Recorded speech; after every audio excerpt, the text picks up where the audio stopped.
जय माता दी। प्रिय भक्तजनों, आज की कथा में आप सुनेंगे दशा माता की कथा और भगवान श्री गणेश जी की कथा।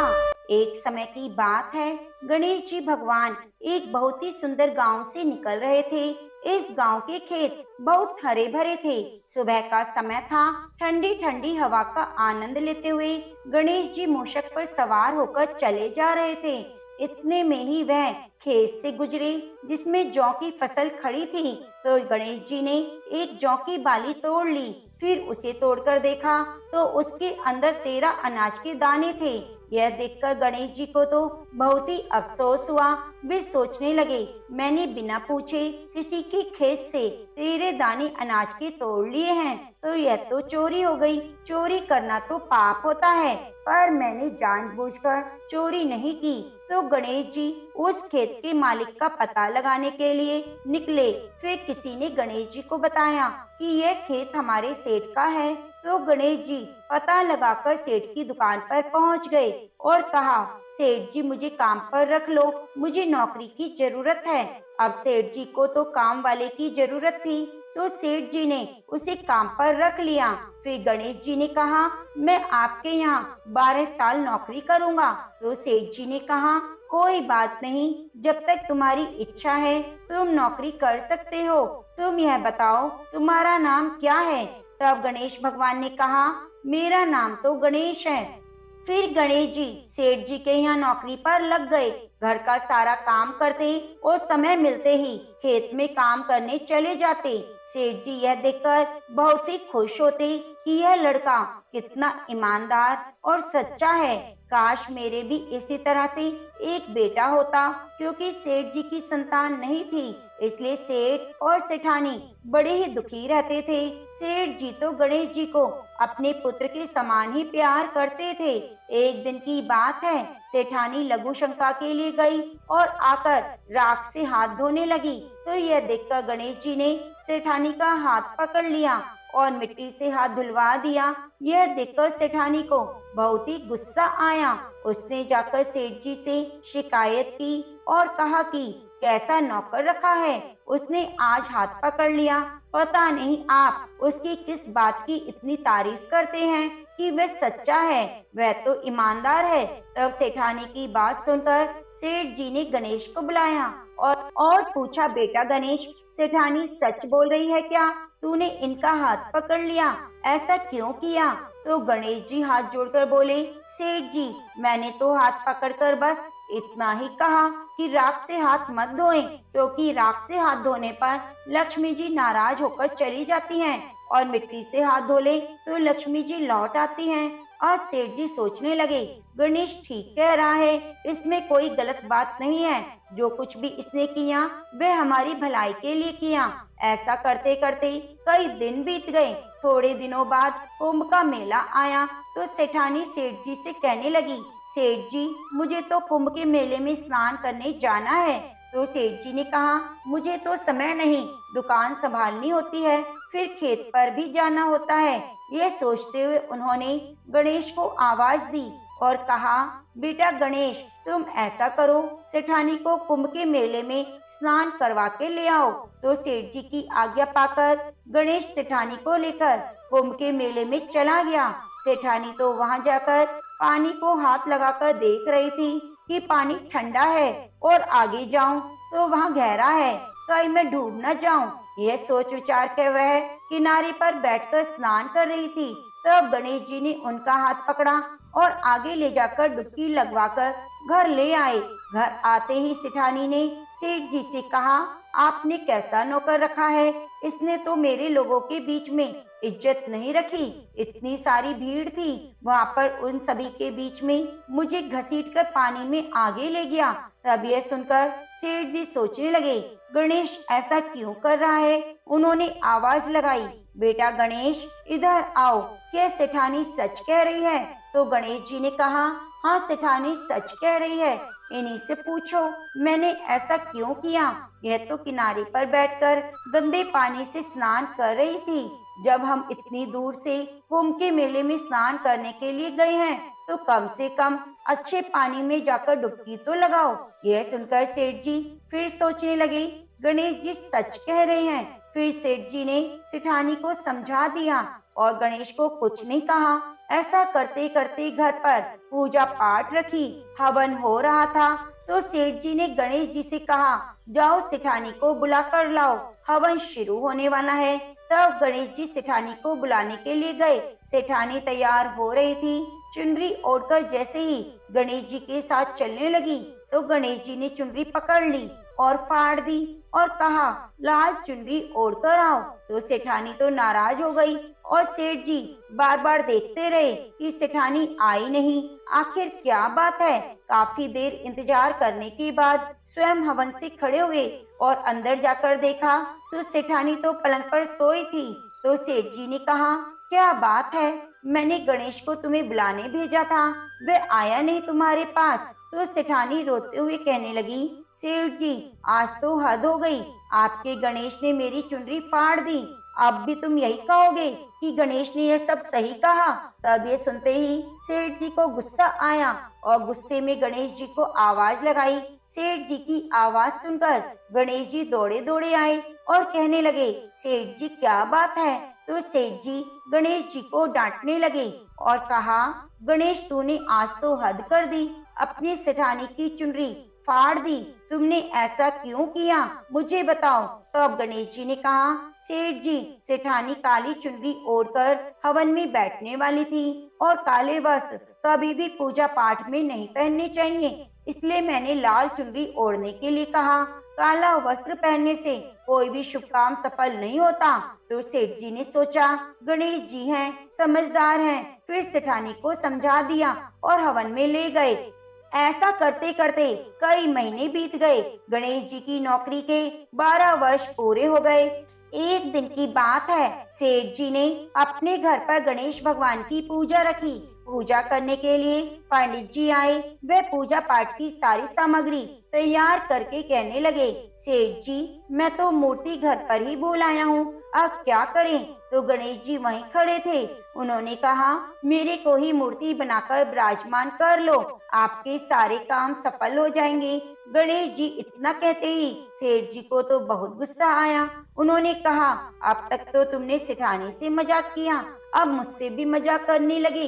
तो गणेश जी बोले, नहीं सेठ जी मैं मजाक नहीं कर रहा, मैं सच कह रहा हूँ। इतना कहकर गणेश जी ने अपना असली रूप धारण कर लिया। गणेश जी के इस रूप को देखकर सेठ और सेठानी और पंडित जी हैरान हो गए। गणेश जी ने हंसकर कहा, जल्दी से पूजा समाप्त करो। तो पूजा पाठ शुरू हो गई। पूरे विधि विधान से गणेश जी की पूजा की। जैसी पूजा समाप्त हुई, गणेश जी अंतर ध्यान हो गए। सेठ और सेठानी को बड़ा अफसोस होने लगा।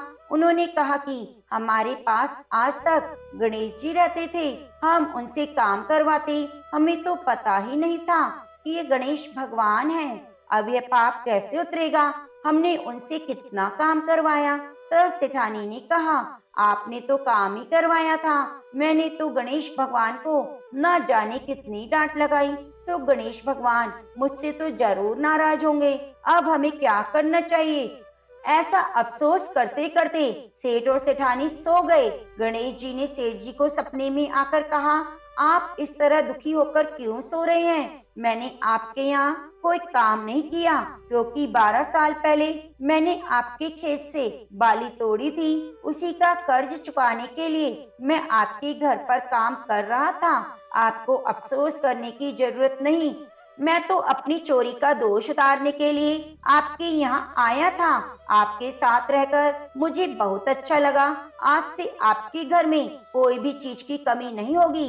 यह बोलकर गणेश भगवान अंतर ध्यान हो गए। सुबह होते ही सेठ जी ने देखा, उनके घर करोड़ों की माया हो गई, अनाज की भंडार भर गए। यह देखकर सेठ जी बहुत खुश हुए और कुछ ही दिनों के बाद सेठानी गर्भवती हुई। 10वें महीने में बहुत ही सुंदर पुत्र को उन्होंने जन्म दिया। इस तरह गणेश जी की कृपा से सेठ जी धनवान और पुत्रवान हो गए। हे गणेश जी महाराज, जैसे आपने सेठ जी को दिया वैसे सबको देना। कथा कहानी कहने वाले, सुनने वाले, हुंकारा भरने वाले सभी को देना। प्रेम से बोलिए गणेश भगवान की जय। अब आइए सुनते हैं दशा माता की कथा। एक घर में सास बहू रहती थी। बहू का पति प्रदेश गया हुआ था। एक दिन सास ने बहू से गांव में से आग लाकर भोजन पकाने को कहा। वह गांव में आग लेने गई, पर किसी ने भी उसे आग नहीं दी। सभी ने कहा, जब तक दशा माता की पूजा नहीं हो जाती तब तक आग नहीं मिलेगी। बेचारी बहू खाली हाथ घर लौट आई। उसने सास को बताया, गांव भर में आज दशा माता की पूजा है, इसलिए कोई आग नहीं दे रहा। शाम हो जाने पर सास आग लेने गांव में गई तो स्त्रियों ने उसे आराम से बिठाया और कहा, सुबह तुम्हारी बहू आग लेने आई थी, परंतु हमारे यहाँ पूजा नहीं हुई थी, इसलिए आग नहीं दे सकी। सास आग लेकर अपने घर पहुंची ही थी। एक आदमी बछड़ा लिए हुए आया। उसके पीछे एक गाय थी। स्त्री ने उससे पूछा, ये गाय का बच्चा है क्या? आदमी ने उत्तर दिया, हाँ। उसने फिर पूछा, बछड़ा है क्या या बछिया? उसने जवाब दिया, बछड़ा है। सास ने घर जाकर बहू से कहा, आओ हम दोनों भी दशा माता का डोरा लें और व्रत करें। दोनों सास बहू ने डोरा लिया। सवेरे से व्रत आरंभ किया।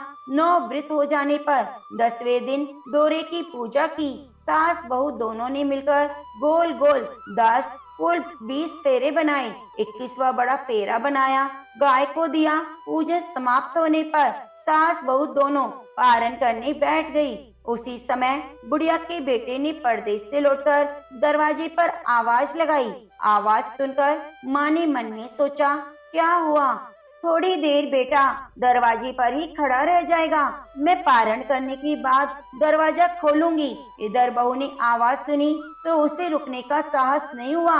अब उसने थाली का अन्न इधर उधर करके झट से पानी पीकर उठ खड़ी हुई। उसने जाकर दरवाजा खोला तो पति ने उससे पूछा, अम्मा कहाँ हैं? तो बहू ने उत्तर दिया, वह तो अभी पारण कर रही हैं। तब पति बोला, मैं तुम्हारे हाथ का जल भी नहीं पीऊंगा, क्योंकि मैं 12 वर्ष से घर आया हूँ। इतने दिनों में न जाने तुम किस प्रकार रही होगी। अम्मा आएंगी, वह जल लाएंगी, तभी जल पी लूंगा। यह सुनकर स्त्री चुपचाप बैठ गई।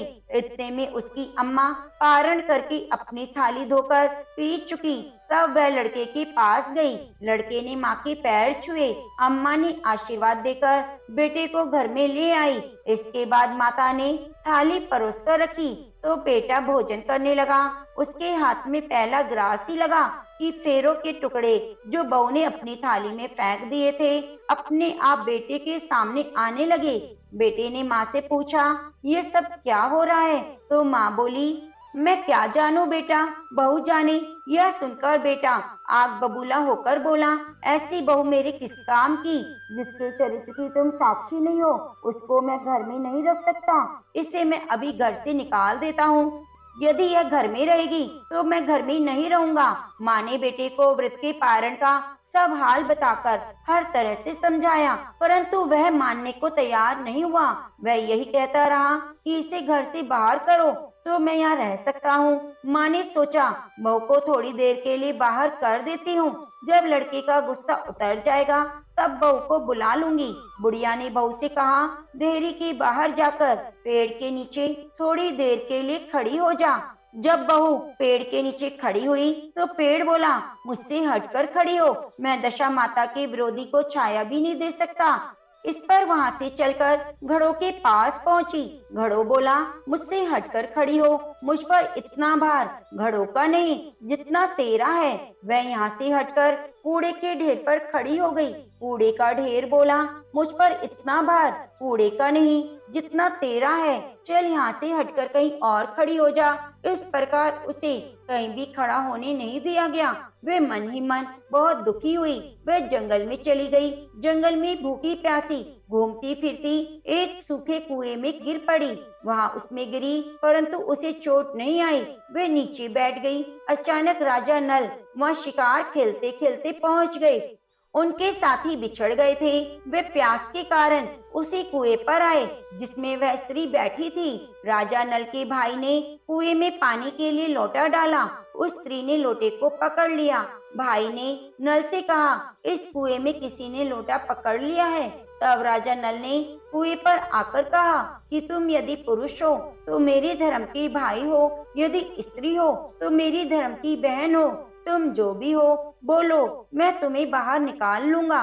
तो स्त्री ने आवाज दी। राजा ने उसे बाहर निकाल लिया और हाथी पर बिठाकर राजधानी ले आया। महाराज को शिकार से लौटकर महल की ओर आते देखकर सेवकों ने महारानी को महाराज के आने की सूचना दी। सेवकों ने एक स्त्री को हाथी पर बैठा देखकर रानी को बताया कि महाराज एक नई रानी भी साथ ला रहे हैं। यह जानकर रानी बड़ी दुखी हुई। इतने में महाराज वहां आ गए। रानी ने हाथ जोड़कर विनती की, महाराज मुझसे ऐसी क्या गलती हो गई जो मेरे रहते हुए आपने दूसरा विवाह कर लिया।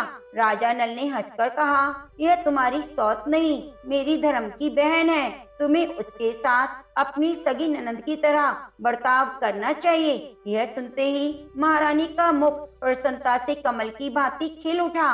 वह बोली, अब तक मैं ननद का सुख नहीं जानती थी। अच्छा हुआ जो मुझे भाग्य से ननद मिल गई।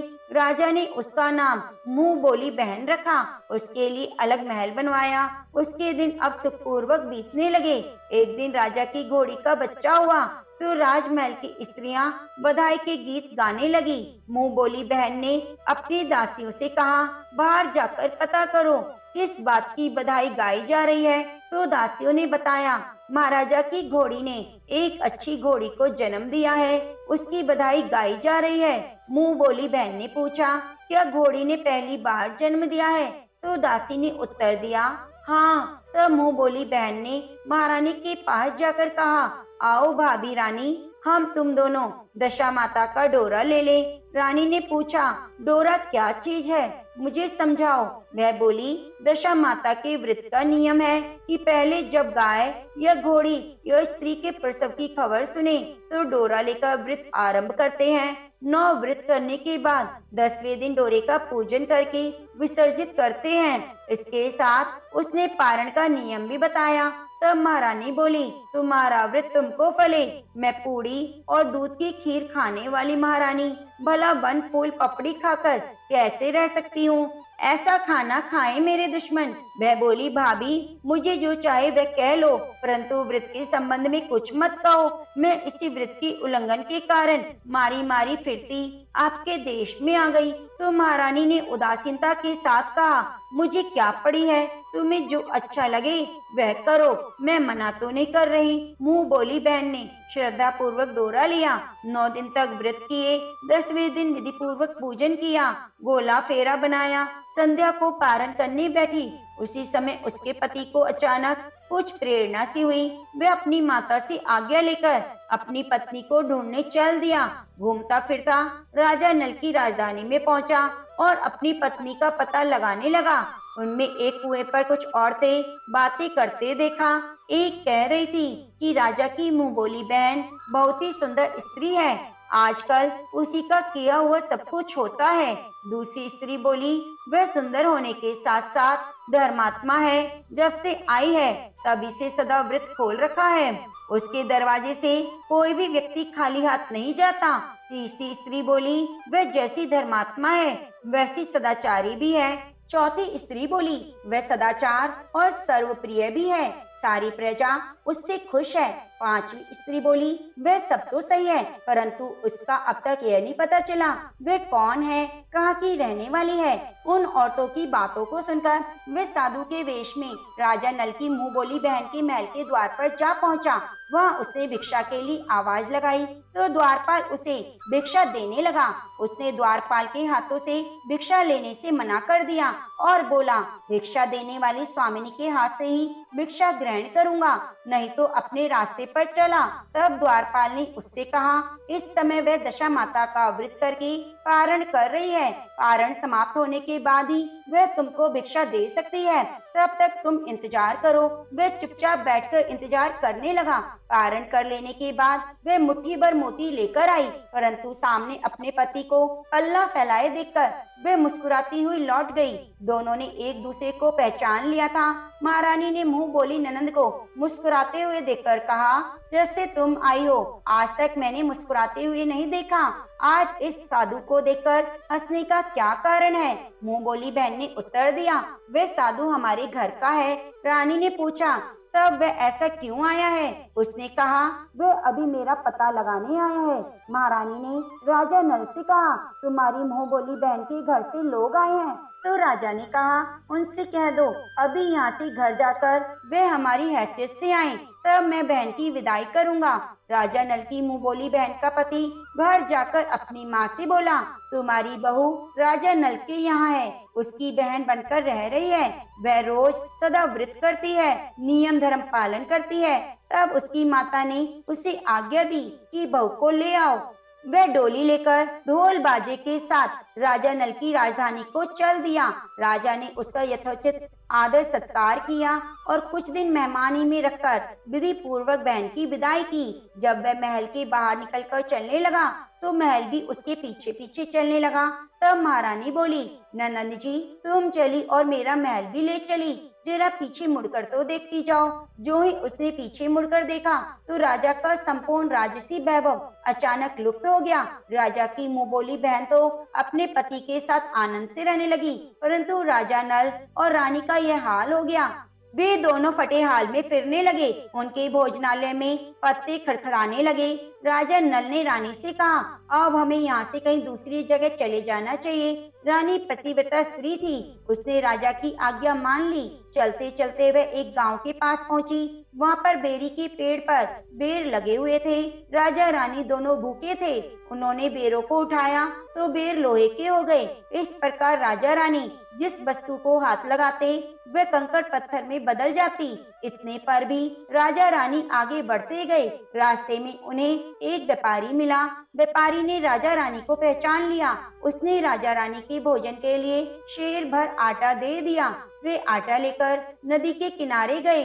वहाँ रानी भोजन बनाने लगी और राजा नल स्नान करने चले गए। उस नदी में मछुआरे मछलियां पकड़ रहे थे। मछुआरे ने राजा को 4 मछलियां दी। रानी ने मछलियां भूनकर रोटियां बना ली। राजा नल भोजन करने बैठे तो रोटियां ईंट में परिवर्तित हो गई और मछलियां उछलकर नदी में चली गई। वहां से चलकर राजा रानी अपनी मुंह बोली बहन के यहाँ गए। बहन को जब पता चला कि भाभी भाई आए हैं तो उसने सेवकों से पूछा, कैसे आए हैं? तो सेवकों ने कहा, भिखारियों के हाल में आए हैं। यह सुनकर उसे बड़ी लाज आई। उसने राजा रानी को एक कुम्हार के यहाँ ठहरा दिया। शाम को थाल सजाकर स्वयं भाभी से मिलने कुम्हार के घर गई। उसने भाभी के सामने थाल रखा तो भाभी ने कहा, इस थाल में जो कुछ भी है उसे कुम्हार के चक्के के नीचे रख दो और चली जाओ। ननद थाल का सामान चक्के के नीचे रखकर चली गई। थोड़ी देर में राजा ने आकर रानी से पूछा, कहो बहन आई थी क्या लाई? तो रानी ने कहा, आई थी, जो कुछ लाई इस चक्के के नीचे रखवा दिया। राजा ने वहां देखा तो कंकड़ पत्थर के सिवा कुछ नहीं था। राजा को समझते देर न लगी, यह सब बुरी दशा के कारण है। भला मैं मेरे लिए कंकड़ पत्थर क्यों लाएगी? तब राजा रानी वहां से चलकर अपने मित्र के घर गए। मित्र को लोगों से पता चला तो उसने पूछा, कैसे आना हुआ? उन्होंने उत्तर दिया, भिखारियों के हाल में आए हैं। मित्र ने दुखी होकर कहा, कोई बात नहीं, जैसे आए वैसे अच्छे आए, आखिर मित्र हैं, उन्हें महलों में ले आओ। मित्र ने दोनों का स्वागत किया, स्वादिष्ट भोजन कराया। एक कमरे में उनके पलंग पर एक खूंटी का 9 लखा हार टंगा था। आधी रात के समय राजा तो सो गए, परंतु रानी जाग रही थी। रानी ने देखा वह हार वाली खूंटी के पास दीवार पर एक मोर का चित्र बना हुआ है। मोर धीरे धीरे हार को निगल रहा है। रानी ने राजा को जगाकर वह दृश्य दिखाया तो राजा ने सोचा यहाँ से चुपचाप भाग चलना चाहिए, नहीं तो सवेरे चोरी का कलंक लगेगा। तब मित्र को क्या मुंह दिखाएंगे। बेचारे राजा रानी नींद में ही उठकर जंगल की तरफ चले गए। दोनों चलते चलते एक दूसरे राजा की राजधानी में पहुंच गए। वहाँ अतिथि और पशुओं को सदावृत्ति दिया जा रहा था। दोनों भी सदावृत्ति लेने गए, परंतु उस समय सदावृत्ति बंद हो चुका था। वहाँ के अधिकारियों ने कहा, यह लोग न जाने कहां से अभागी आए हैं, इन्हें देने के लिए कुछ नहीं बचा। फिर भी उन्होंने एक मुट्ठी चने दे दिए। उन्होंने इस प्रकार से अनादर और कड़वी बातों सहित दाना लेना अस्वीकार कर दिया। वे दोनों निंदा करते हुए बोले, ऐसी कंजूसी है तो सदावृत्ति देने का नाम ही क्यों करते हो। दाना देने वाला बोला, यह बड़ा घमंडी भिक्षुक है, भीख मांगता है और गाली भी देता है, इनको हवालात में डाल दो। इस प्रकार दोनों को कोठरी में बंद कर दिया गया। एक मुट्ठी चने दोनों को खाने के लिए मिलने लगे। जिस कोठरी में राजा रानी बंद किए गए थे उसी के पास आम रास्ता था। एक जमादार वही राजा की घुड़साल साफ करके उसी रास्ते से निकला करती थी। एक दिन बहुत देर से निकली तो रानी ने उससे पूछा, आज तुम्हें इतनी देर कैसे हो गई। वह बोली, आज राजा की घोड़ी की बछड़ा हुआ था, उसी टहल में थोड़ी देर हो गई। रानी ने पूछा, घोड़ी का पहला प्रसव है क्या। जमादार ने बताया, पहली बार है। रानी ने फिर पूछा, बछड़ा हुआ है या बछड़ी। जमादार ने बताया, बहुत अच्छा, बछड़ा हुआ है। यह सुनकर रानी ने राजा से कहा, एक बार मैंने तुम्हारी मुंह बोली बहन के डोरे का अनादर किया था, उसी से हमारी दशा बदल गई। मैं आज माता दशा का डोरा लेना चाहती हूँ। तो राजा ने कहा, परंतु पूजा सामग्री कहाँ से आएगी, उसके नियम धर्म का पालन कैसे होगा। रानी ने उत्तर दिया, दशा माता ही सब कुछ करेगी, मैं तो उन्हीं का नाम लेकर डोरा लूंगी, फिर जो होगा देखा जाएगा। रानी ने 9 तार राजा की पगड़ी से और 1 तार अपने आंचल का लेकर अपना डोरा तैयार किया, उसी से वृत करने लगी। थोड़ी ही देर में वह राजा की अपनी घोड़ी को देखने के लिए उसी रास्ते से निकला। राजा ने नल दंपत्ति को देखा, कोठरी में बंद देखकर पूछा, वे लोग कौन हैं और क्या अपराध है। पहरेदार ने कहा, ये लोग भिक्षा लेने आए, आपको आशीर्वाद के बदले गालियां देते थे, इसी कारण इनको कैद में डाल दिया गया है। राजा ने कहा, यह तो इनका कोई अपराध नहीं, इनको मनवांछित भिक्षा नहीं मिली होगी, इसलिए गालियां देने लगे होंगे। इनको संतुष्ट करना चाहिए था ना, कैद में नहीं डालना चाहिए था। इनको अभी रिहा कर दो। राजा की आज्ञा से उसी समय दोनों को कोठरी से बाहर निकाला गया। राजा उनके पाँव में पद्म और माथे पे चंद्रमा देखकर पहचान गया, यह तो राजा नल और रानी दमयंती है। इस पर उनके दोनों हाथों को जोड़कर क्षमा मांगी और हाथी पर बिठाकर अपने महल में ले आए।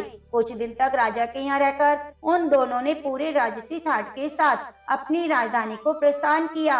रास्ते में पहले मित्र के यहाँ गए। मित्र ने राजा नल के आने की खबर सुनी, लोगों से पूछा, मित्र आए हैं तो कैसे आए हैं। लोगों ने कहा, अब की बार तो राजसी ठाट बाट के साथ हाथी घोड़े के साथ आए हैं। मित्र ने कहा, अच्छी बात, आने दो, मेरे लिए तो एक जैसा है, वैसे भी और आज भी। तो मित्र राजा रानी को महल में ले गए। मित्र ने उनको आदर सत्कार के साथ उसी स्थान पर ठहराया जिस स्थान पर पहले ठहराया था। आधी रात के समय जब राजा सो रहे थे, रानी पैर दबा रही थी, तो रानी ने देखा मोर का चित्र जो पहले हार को निगल गया था वह उगल रहा है। रानी ने राजा को जगाकर यह दृश्य दिखाया।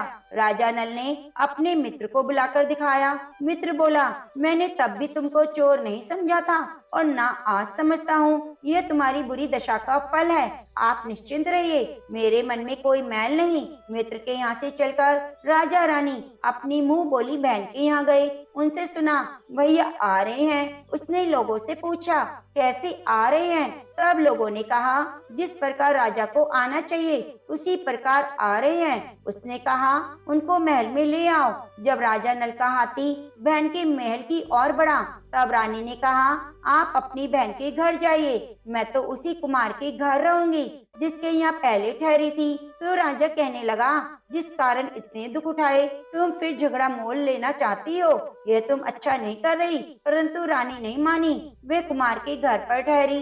राजा बहन के घर चले गए। शाम को राजा की बहन भाभी के लिए थाल सजाकर कुमार के यहाँ आई। उसने भाभी के सामने थाल रखा। भाभी सोने चांदी के गहने उतार उतार कर रखने लगी। कहने लगी, खाओ रे मेरे सोने चांदी के गहने, खाओ, हम भूखे नंगे क्या खाएंगे। यह उलाहना सुनकर ननद बोली, यह उलाहना किसे देती हो? मुझसे उस समय जो कुछ हो सका वह मैं लाई, अब भी मैं वही लाई हूँ। विश्वास ना हो तो चक्के के नीचे अब भी देख लो। सचमुच चक्के के नीचे देखा तो वह माणिक मोतियों का ढेर लगा था। रानी यह सब देखकर सन्न रह गई। बोली, ननद जी तुम्हारा कोई दोष नहीं, यह तो हमारी बुरी दशा का परिणाम था। रानी ने ननद का लाया हुआ सब सामान उसमें अपनी तरफ से कुछ और जवाहरात मिलाकर ननद को वापस कर दिया, परंतु ननद को पूजा का न्योता देना भूल गई। वहाँ से चलकर राजा सूरा गाय के पास आए। गाय ने सेना सहित राजा को भरपेट दूध पिलाया। वहाँ से आगे चलकर नदी के तट पर गए, वहाँ पड़ाव डाला, भोजन बनाया। जब राजा भोजन करने बैठे तो उसी समय नदी से उछलकर गिरी हुई भुनी हुई मछलियाँ अपने आप थाली में आ गई। रोटियां जो ईंट बन गई थी फिर से रोटियां बन गई। राजा ने कहा, ये सब क्या हो रहा है, कुछ समझ नहीं आता। रानी ने बताया, ये रोटियां और मछलियां वही हैं जो उस दिन हमें नसीब नहीं हुई थी। मैं यदि उस समय आपसे कहती कि तली हुई मछलियां उछल गई हैं, रोटियां ईंट बन गई हैं, तो आप कदाचित इस पर विश्वास नहीं करते। इसी कारण मुझे बहाना बनाना पड़ा। अब राजा रानी अपनी राजधानी की ओर आगे बढ़े। जब राजा की फौज अपनी राजधानी के पास पहुंची तो वहाँ के लोगों ने समझा दूसरे राजा ने राजधानी पर आक्रमण कर दिया है। वे सब घबरा गए। वहाँ के लोग नजारा देखने के लिए राजा से मिलने गांव के बाहर आए, परंतु यह क्या, यह तो अपने राजा हैं। लोगों की प्रसन्नता का ठिकाना नहीं रहा। भक्ति के साथ महल के आगे चलकर उन्होंने राजा का स्वागत किया। राजा रानी ने महल में प्रवेश किया। रानी ने तुरंत दशा माता की पूजा का प्रबंध किया। उसने पूजा नगर में की सब सौभाग्यवती स्त्रियों को बुलाया। भगवती के भोग के लिए सब प्रकार के पकवान बनाए। आटे की 10 बाटियां, 10 शक्कर की गांजियां, 108 अठवाइयां सुहागिनों के आंचल में डाली। सुहागिनों का श्रृंगार करके दशा माता की पूजा आरंभ की। कलश स्थापित करके दीपक को जलाया, परंतु उसकी बत्ती नहीं जली। इस पर पंडितों ने कहा, कोई न्योता पाने वाला नौतन तो नहीं रह गया, स्मरण कीजिए, उसके आने पर दीपक जल जाएगा। रानी ने सोच विचार कर कहा कि ननद को न्योते से रह गई है, तो पंडितों ने कहा उसे फौरन बुलाए। राजा ने अपने दूत भेजकर अपनी मुंह बोली बहन को बुलाया। उसके आते ही कलश का माणिक दीपक प्रज्वलित हो गया। बड़ी धूमधाम से पूजा की गई। अंत में सुहागिनों को भोजन कराकर विदा किया गया। उसी समय राजा ने राज्य में आज्ञा जारी की, मेरी प्रजा के लोग दशा माता का व्रत करें। भगवती माता की कृपा से जिस प्रकार राजा नल के दिन फिरे, उसी प्रकार सभी के दिन फेरना। प्रेम से बोलिए दशा माता की जय। प्रिय भक्तजनों, आज की कथा आपको पसंद आई है तो वीडियो को लाइक कीजिएगा, चैनल को सब्सक्राइब कीजिएगा और बेल आइकन को प्रेस कर लीजिएगा। कमेंट बॉक्स में दशा माता की जय जरूर लिखिएगा। आप हमारे चैनल पर शीतला माता की कथा और गणेश चतुर्थी की कथा को भी जरूर सुनिएगा।